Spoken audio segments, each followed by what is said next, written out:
Comrade Rajender, అమర్ హై రాజేందర్. కూలీలందరికీ సకాలంలో కూలీలు ఇవ్వాలి, సకాలంలో కూలీలు ఇవ్వాలి. ఉపాధి పనిని రక్షించుకుందాం, ఉపాధి పనిని రక్షించుకుందాం, ఉపాధి పనిని రక్షించుకుందాం, ఉపాధి పనిని రక్షించుకుందాం. అమర్ హై రాజేందర్. సంబంధం లేకుండా 600 రూపాయలను జోహార్ కామ్రేడ్ రాజేంద్ర అన్నకు, అమర్ హై కామ్రేడ్ రాజేంద్ర అన్న. 20 ఏళ్ళని ఎన్ని కేటాయించాలా?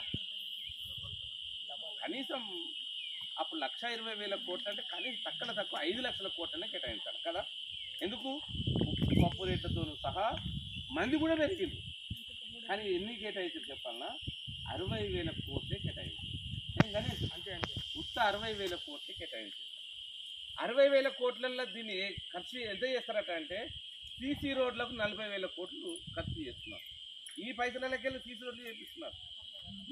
మీ పైసలకెళ్ళే ఈ 60,000 కోట్ల నుంచే. ఇక మిగిలిన ఎన్ని 20,000 కోట్లు ఉన్నాయి. 20,000 కోట్లను తక్కువ పెడుతున్నారు. వస్తే 10 మందికి వస్తే ఒక 10 వారాలు చేస్తే రాసి రాసి రాసి పంపుతారు. 10 వారాలు 2 వారాలు వస్తాయి. ఇక మీరు అన్ని వచ్చినట్టుగా మీరు ఫీల్ అవుతారు కదా. వచ్చేసిన అయిపోయిన కంగల ఏదో వచ్చిన కాడికే తగ్గింది.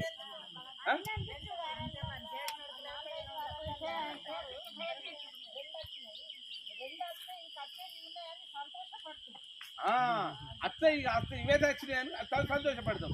అట్లా ఒక 6 నెలల తర్వాత ఆడికి అంగల ఓని పాపం చేపించిన తిట్టుకుంటా తను ఆడతారు కదా. ఆడ ఉన్న 20,000 కోట్లే నేను చెప్పినా కదా. 40,000 కోట్లేమో సీసీ రోడ్లకు పోయినాయి. 60,000 కోట్లలో 40,000 పోయినాయి, 20 ఉన్నాయి. మెల్లగా వాళ్ళు బంద్ అయ్యే పని చేసే పని ఈ ప్రభుత్వాలు, ముఖ్యంగా నరేంద్ర మోడీ ప్రభుత్వం చేస్తున్నారు.